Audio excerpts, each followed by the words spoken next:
अस्सलाम वालेकुम। आप देख रहे हैं पाक ज़ोन 24 न्यूज़। मैं हूं आपकी होस्ट शिमाला खान। कराची से रिपोर्ट कर रहे हैं अब्दुल रऊफ शेख। डिफेंस व्यू की एक्शन कमेटी और रिहायशियों की तरफ से पानी की सप्लाई ना मिलने पर एहतजाजी मुजाहरा रिकॉर्ड किया गया। एहतजाज में इलाका मकीन के साथ बच्चे, बूढ़े और ख़वातीन बड़ी तादाद में मौजूद थे। डिफेंस व्यू एक्शन कमेटी के अहदेदारान काका तारिक शेख, चौधरी मोहम्मद हबीब, डॉक्टर याज मलिक ने एहतजाज में खिताब करते हुए गवर्नमेंट से मुतालबा किया कि डिफेंस व्यू को पानी दिया जाए और एतराफ़ में जो पानी चोरी करके गैर कानूनी हाइड्रेंट्स कायम करके डिफेंस व्यू के रिहायशियों को टैंकर के ज़रिए पानी बेचा जा रहा है, इन गैर कानूनी हाइड्रेंट्स को ख़त्म करवाया जाए और पानी चोरों के खिलाफ सख्त एक्शन लिया जाए। इलाके की इंतज़ामिया इन पानी चोरों के साथ मिली हुई है। डिफेंस के रिहायशी अपने ही पैसों से पानी खरीद कर पीते हैं।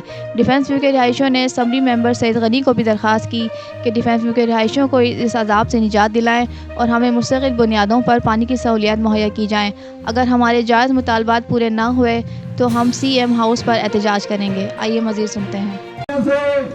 हम यहाँ के अपने मुंतखब नुमाइंदों से मुतालबा करते हैं कि पहाड़ी तौर के ऊपर यहाँ पे अमन का बंदोबस्त किया जाए। पहाड़ी तौर के ऊपर डिफेंस यू को उसके हकूक दिए जाए। डिफेंस यू के लिए पानी का मुस्तकिल बुनियादों पर बंदोबस्त किया जाए।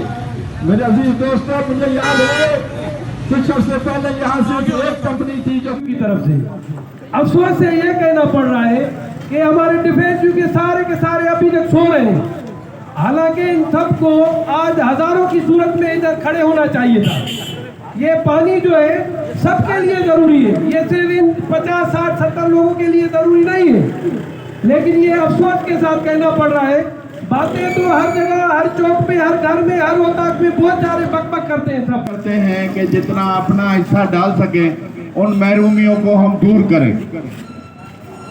हमारे यहाँ पे इलाके में गुज़िश्ता 20-25 साल से एक पानी का मसला चलता आ रहा है, जो कि लोगों को नहीं मिल रहा, बल्कि सबको नहीं मिल रहा। और जो आज हमारे एहतजाज में शामिल नहीं हैं, वो घरों में बैठ के या दोस्तों की कचहरियों में बैठ के तो बड़ी बड़ी बातें कर लेते हैं कि यार पानी नहीं है, बहुत खर्चा हो रहा है और मर गए हैं, लेकिन एहतजाज में खड़े होने को तैयार नहीं होते हैं।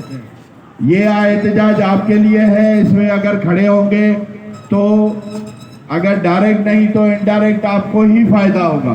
अगर इलाके में पानी होगा कि वो तारिक शेख के घर पे नहीं आएगा, हबीब भाई के घर पे नहीं आएगा, आरिफ भाई के घर पे नहीं आएगा।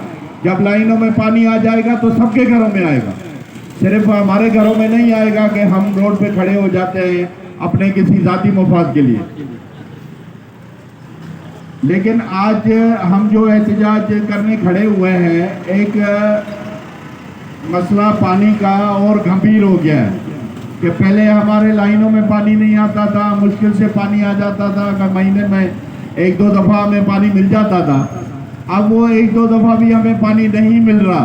उसकी वजह यह है कि डिफेंस व्यू के चारों तरफ अगर आप देखेंगे तो हाइड्रेंट की बहुतात है। पहले 1 था, 2 थे, अब 4 हैं, 5 हैं, 6 हो गए। ये हाइड्रेंट हमारा ही डिफेंस व्यू का पानी उठा रहे हैं।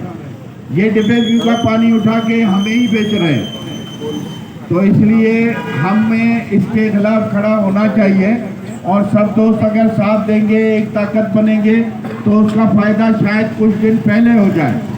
हम कम लोग खड़े होंगे तो शायद उसमें कुछ दिन ज़्यादा लग जाए, यही फ़र्क आएगा। लेकिन हम पीछे नहीं हटेंगे, हम इंशाल्लाह एहतजाज करते रहेंगे। और हम इस एहतजाज में जब भी हमें खड़े होना हुआ, हमने जब भी प्रोग्राम बनाया, हम इंशाल्लाह दोस्त आपस में खड़े होंगे और हम रिहायशियों के लिए, यहाँ के लिए जो भी लड़ाई, कानूनी लड़ाई लड़नी है, हम लड़ते रहेंगे।